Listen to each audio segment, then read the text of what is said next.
దేవునికి నువ్వు ఇష్టడుగా ఉన్నావా లేదా? అది ఎప్పుడైనా మీరు ఆలోచిస్తున్నారా? దేవునికి ఇష్టలుగా ఉన్నారా లేదా? ఎవరు ఆలోచిస్తారంటే పైనంటూ ఒక దేవుడు ఉన్నాడు, ఆ దేవునికి నేను ఇష్టంగా ఉండాలి, ఇష్టంగా ఉంటే నేను ఏం చేయాలి అని అడిగేవాళ్ళు ఎవరైనా నాకు కనపడతారు కానీ నాకు ఎవరు కనపడటం లేదు. నన్ను అడగటం లేదు ఎవరు.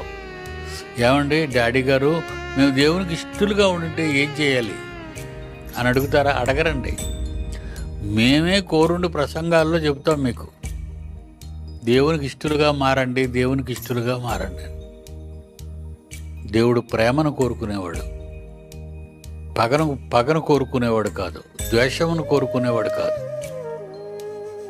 మనల్ని ఎంత పాపం చేసినా, ఎంత పాపినైనను యేసు చేర్చుకొనును అనే పదం రాయబడింది బైబిల్.